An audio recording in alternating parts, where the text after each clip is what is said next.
ದಾವಣಗೆರೆಯಲ್ಲಿ ನಾವೆಲ್ಲ ಸೇರಿದ್ದು ಯಾರು ಚೀಲ ಕೊಡಲ್ಲ, ಯಾರು ಚೀಲ ಕೊಡಲ್ಲ.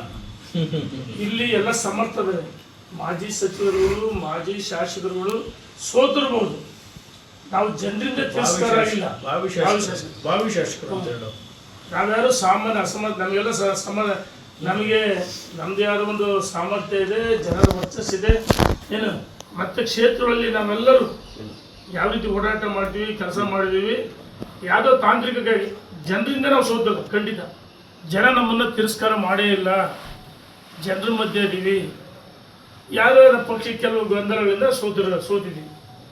ನಾವು ಯಾರೂ ಛೇಲ ಕೊಡಲ್ಲ, ಇದನ್ನು ಅರ್ಥ ಮಾಡ್ಕೊಂಡು ನಾವು ಭಾರತೀಯ ಜನತಾ ಪಾರ್ಟಿಯ ಕಟ್ಟಾಳುಗಳು, ಸಾಮಾನ್ಯ ಕಾರ್ಯಕರ್ತರಾಗಿ ಪಕ್ಷಕ್ಕೆ ಎಲ್ಲರದ್ದು ಕೊಡುಗೆ ಇದೆ. ಆದರೆ ಅನಗತ್ಯವಾಗಿ ಯಡಿಯೂರಪ್ಪನವ್ರು ಕರೆ ಮಾಡಿದ್ರು, ಯಡಿಯೂರಪ್ಪನವ್ರು ಹೇಳಿದ್ರು. ನಾನು ಯಾರೇ ಹೇಳಕ್ಕೆ ಇಚ್ಛೆ ಪಡಲ್ಲ. ಯಾವಾಗ ಯಾರಿಗೆ ಫೋನ್ ಮಾಡಿದ್ರು ಯಡಿಯೂರಪ್ಪನವ್ರಿಗೆ ವಿಷಯನೇ ಗೊತ್ತಿಲ್ಲ. ನಾನು ಭಗವಂತನ ಸಾಕ್ಷಿ ಹೇಳ್ತೀನಿ, ದಾವಣಗೆರೆ ಸೇರ್ತಿದ್ದು ನಾವು ಇದುವರೆಗೂ ಏನು ಮೀಟಿಂಗ್ ಮಾಡಿದ್ವಲ್ಲ ವಿಷಯನೇ ಗೊತ್ತಿಲ್ಲ ಅವರಿಗೆ. ನಾವಾಗಿ ಯಡಿಯೂರಪ್ಪನವ್ರ ಮನೆಗೆ ಬರ್ತೀವಿ ಅಂತೇಳಿ ಉಪಹಾರ ಮಾಡಿದ್ವಿ ಅಷ್ಟೇ. ಯಡಿಯೂರಪ್ಪನವ್ರು ಏನು ರಾಜ್ಯಾಧ್ಯಕ್ಷ ನಮ್ಮನ್ನು ಕರೋದು, ನಾವೇ ಸಮಯ ಕೇಳಿ ಮೈಸೂರಲ್ಲಿ ಅವ್ರ ಸಮಯ ಕೇಳಿ ನಾವು ಹೋಗಿದ್ವಿ. ಇದು ಪಕ್ಷದ ವೇದಿಕೆ, ಒಂದು ನಿಮಿಷ ಆಪ್ತ ಬಳಗದಿಂದ ಮಾತ್ರ ಮಾಡ್ತಾರೆ. ಇದು ನೋಡೋಣ, ನಾವ್ಯಾರು ಚೇಲೆ ಕೊಡಲ್ಲ. ನಾವು ಯಡಿಯೂರಪ್ಪನವ್ರಿಗೆ ಮಾಹಿತಿ ಇಲ್ಲ. ಈಗ ಪಾಟೀಲ್ ರಾವ್ ಹೇಳಿದ್ರು, ಯಡಿಯೂರಪ್ಪನ ಈಗ ಭೇಟಿ ಮಾಡಿ ಅವ್ರ ಅನುಮತಿ ಪಡಿತೀವಿ. ಆಗಾಂತ ರಾಷ್ಟ್ರೀಯ ನಾಯಕರು ಭೇಟಿ ಮಾಡ್ತೀವಿ. ಹಾಲಿ ಲೋಕಸಭೆ, ವಿಧಾನಸಭೆ, ಎಲ್ಲರೂ ಇನ್ವೈಟ್ ಮಾಡ್ತೀವಿ. ಫಸ್ಟ್ ಟೈಮ್ ಸ್ಪರ್ಧೆ ಮಾಡಿದ್ರು ಕರಿತೀವಿ ಅಂತ ಹೇಳಿದ್ರೆ ಹೌದಾ. ನಾವ್ಯಾರು ಚೇಲೆ ಕೊಡಲ್ಲ. ನಮ್ಮ ಪಾಟೀಲ್ಜಿ ಹೇಳಿದಂಗೆ ಅವರೆಲ್ಲ ರಾಷ್ಟ್ರೀಯ ನಾಯಕರು. ಅನಗತ್ಯವಾಗಿ ಜನರಿಗೆ ತಪ್ಪು ಸಂದೇಶ ಕೊಡೋದು ಬೇಡ, ಅನಗತ್ಯವಾಗಿ ಟೀಕೆ ಮಾಡೋಕ್ಕೋಸ್ಕರ ಬೇಡ. ಅವ್ರ ಪಕ್ಷ ಎಲ್ಲವೂ ನೋಡುತ್ತೆ, ಕಾರಣ ನೋಡುತ್ತೆ. ನಾವು ಪ್ರಾಮಾಣಿಕವಾಗಿ ಯಡಿಯೂರಪ್ಪನವ್ರ ಪಕ್ಷಕ್ಕೆ ಒಂದು ಕೊಡುಗೆ ಕೊಡಿದ್ರೆ ಹಾಗಾಗಿ ಗೌರವಿಸೋದು ನಮ್ಮೆಲ್ಲರ ಕರ್ತವ್ಯ. ಅದನ್ನು ಮಾಡ್ತಿದ್ದೇವೇನ ನಾವು ಚೇಲಗಳ ಕೆಲಸ ಮಾಡ್ತಾ ಇದ್ದೀವಿ. ಯಡಿಯೂರಪ್ಪನವರ ಅಭಿಮಾನಿಗಳಾಗಿ ನಮ್ಮನ್ನೆಲ್ಲ ರಾಜಕೀಯ ಬೆಳೆಸಿದರೆ, ಸ್ಥಾನಮಾನ ಕೊಡಿದ್ರೆ, ಗೌರವ ಕೊಡಿದ್ರೆ, ಅದಕ್ಕೆ ನಮ್ಮ ಯಡಿಯೂರಪ್ಪನವರಿಗೆ ಗೌರವ ಸಮರ್ಪಣೆ ನಾವೆಲ್ಲ ಸೇರ್ ಮಾಡ್ತೀವಿ. ಮತ್ತೆ ನಾವೆಲ್ಲ ವೈಯಕ್ತಿಕವಾಗಿ ಸಂಪನ್ಮೂಲ ಕ್ರೋಢೀಕರಿಸಿಕೊಂಡು ಅಭಿಮಾನಿಗಳಿಗೆ ನಾವು ಮಾಡ್ತಾರೆ. ಯಡಿಯೂರಪ್ಪನವ್ರಿಗೆ ಭೇಟಿ ಮಾಡಿ ಕೀ ಹೊಡಿದ್ವಿ. ಸಂಪನ್ಮೂಲ ನಾವೆಲ್ಲ ಕ್ರೋಢೀಕರಿಸಿಕೊಂಡು ನಾವೆಲ್ಲ ಆಗ್ತೀವಿ.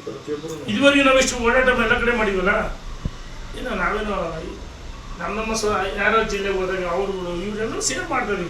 ನೆಕ್ಸ್ಟ್ ಜಿಲ್ಲಾ ಪ್ರವಾಸ ಮಾಡ್ತೀವಿ, ಎಲ್ಲ ಕಡೆ ಹೋಗ್ತೀವಿ. ಏನೋ ರಾಷ್ಟ್ರೀಯ ನಾಯಕರ ದಿನಾಂಕ ನಿಗದಿ ಮಾಡ್ತೀವಿ. ಈಗ ರಾಷ್ಟ್ರೀಯ ನಾಯಕರ ದೊಡ್ಡರ ಬಗ್ಗೆ ನಾವು ಮಾತಾಡೋಕ್ಕೆ ಇಚ್ಛೆ ಪಡಲ್ಲ. ನಮ್ಮ ಉದ್ದೇಶ ಸಮಾವೇಶದ ಮುಖ ಇದೇನು ಯಡಿಯೂರಪ್ಪನ ಹುಟ್ಟುಹಬ್ಬ ಸಹ ಪಕ್ಷಕ್ಕೆ ಒಂದು ಕಾರ್ಯಕರ್ತರ ಮುಖಂಡ ಆತ್ಮವಿಶ್ವಾಸ ಮಾಡೋದು. ಅದಕ್ಕೋಸ್ಕರ ನಾವೆಲ್ಲ ಸೇರಿ ಈ ತೀರ್ಮಾನವನ್ನು ಮಾಡಿದ್ವಿ. ಯಾಕೆ ರಾಜ್ಯದ ಅಧ್ಯಕ್ಷರು ಟ್ವೀಟ್ ಮಾಡಿದ್ರು, ಯಾರೂ ರಾಜಕೀಯ ಸಮಾವೇಶ ರಾಜ್ಯದ ಅಧ್ಯಕ್ಷರು ಹೊರತುಪಡಿಸಿದರೆ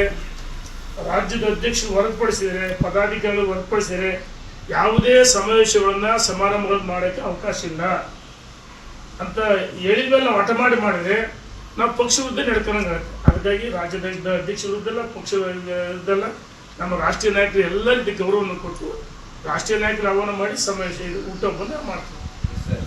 ನಾವ್ಯಾರು ಚೇಲ ಕೊಡಲ್ಲ. ದಯವಿಟ್ಟು ಕಾಫಿ 9-10 SL ಕೃಷ್ಣರವರು ನಿಧನ ಹೊಂದಿದ ಪ್ರಯತ್ನ ಮುಂದೂಡಿ 10-11ಕ್ಕೆ ಮಾಡಿದ್ವಿ. ಅತ್ಯಂತ ಯಶಸ್ವಿ ಆಯಿತು.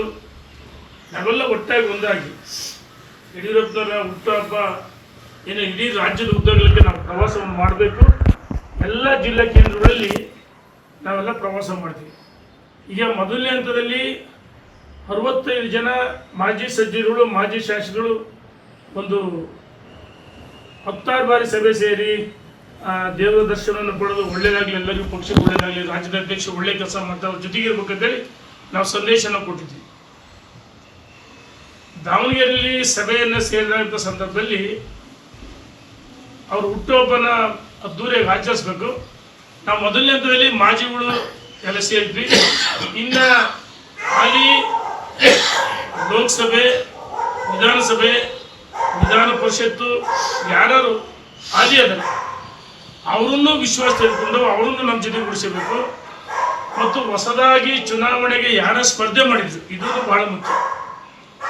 ಹೊಸ ಮುಖಗಳು ಹೊಸದಾಗಿ ಚುನಾವಣೆಗೆ ಸ್ಪರ್ಧೆ ಮಾಡಿದ್ರು, ಅವರೆಲ್ಲರನ್ನೂ ಒಳಗೊಂಡಂತೆ ಭಾರತೀಯ ಜನತಾ ಪಾರ್ಟಿ ಹಿರಿಯ ನಾಯಕರು, ಕೇಂದ್ರದ ಸಚಿವರುಗಳು, ಎಲ್ಲರನ್ನು ಒಳಗೊಂಡಂತೆ ಎಲ್ಲರೂ ವಿಶ್ವಾಸ ತೆಗೆದುಕೊಂಡು ಹುಟ್ಟುಹಬ್ಬವನ್ನು ಮಾಡಬೇಕಂತ ತೀರ್ಮಾನ ಮಾಡಿದ್ವಿ. 27 ಬಹುಶಃ ಅವ್ರ ಕುಟುಂಬ ಸದಸ್ಯರು ಮಾಡಬಹುದು. ಫೆಬ್ರವರಿ 27 ಮಾಡ್ತಾರೆ. ಬಂದಂತರಿಗೆ ಮಠಾಧೀಶರು ಬರ್ತಾರೆ, ಎಲ್ಲರಿಗೆ ಹಿರಿಯರು ಬರ್ತಾರೆ, ಹಿತೈಷಿಗಳು ಬರ್ತಾರೆ, ಅವರಿಗೆ ಶುಭವನ್ನು ಕೋರ್ತಾರೆ. ಆದರೆ ನಾವುಗಳು ನಮ್ಮ ರಾಷ್ಟ್ರೀಯ ನಾಯಕರು ಭೇಟಿ ಮಾಡ್ತೀವಿ. ನರೇಂದ್ರ ಮೋದಿಯವರು, ಅಮಿತ್ ಶಾ, ನಡ್ಡಾ ಯಾರ್ಯಾರದಾರೆ, ನಮ್ಮ ಯಡಿಯೂರಪ್ಪನವರಿಗೆ ಭಾಳ ಅಭಿಮಾನಪೂರ್ವಕ ರಾಜಕೀಯವಾಗಿ ಜನ್ಮ ಕೊಟ್ಟ ಭಾಳ ಹಿರಿಯರ ಅವರೆಲ್ಲರೂ ಭೇಟಿ ಮಾಡಿ ಅವರ ಬದುಕು ಸಾರ್ಥಕವಾಗಿದೆ. ರೈತ ನಾಯಕರು, ರೈತರ ಪರವಾಗಿ ಧ್ವನಿ ಎತ್ತಿದಂಥವರು, ಪರಿಶಿಷ್ಟ ಜಾತಿ ಪಂಗಡ ಹಿಂದೂ ವರ್ಗ, ಅವರಿಗೆ ಜಾತಿ ಭೇದ ಧರ್ಮ ಇಲ್ಲ. ಯಡಿಯೂರಪ್ಪನವರು ಜಾತ್ಯತೀತ ನಾಯಕರು, ಮಾಸ್ ಲೀಡರ್. ಹಾಗಾಗಿ ಹುಟ್ಟುಹಬ್ಬವನ್ನು ನಾವು ರಾಷ್ಟ್ರೀಯ ನಾಯಕರ ದಿನಾಂಕವನ್ನು ಮಾರ್ಚ್ 15 ಯಾಕೆ ದಿನಾಂಕ ನಾವು ಘೋಷಣೆ ಮಾಡೋಕ್ಕೆ ನಮ್ಮ ರಾಷ್ಟ್ರೀಯ ನಾಯಕರನ್ನ ಎಲ್ಲರೂ ಭೇಟಿ ಮಾಡೋಕ್ಕೆ ನಾವು ದಿನಾಂಕ ನಿಗದಿ ಮಾಡಿ ಅವ್ರ ಹತ್ರ ಹೋಗೋದಿಲ್ಲ. ಅವರ ಯಾವುದು ಡೇಟ್ ಅವೈಲೇಬಲ್ ಇರುತ್ತೆ ಮಾರ್ಚ್ 15 ಏನು ನಾವು ದೆಹಲಿಗೆ ಹೋಗಿ ಭೇಟಿ ಮಾಡಿ ಅವರ ದಿನಾಂಕ ನಿಗದಿ ಮಾಡಿ ಮತ್ತು ರಾಜ್ಯದ ಉದ್ದಕ್ಕೆ ಎಲ್ಲ ಕಡೆನ ಪ್ರವಾಸ ಮಾಡಿದ್ವಿ. ನಾವು ನಿರ್ಣಯವನ್ನು ಮಾಡಿದ್ವಿ.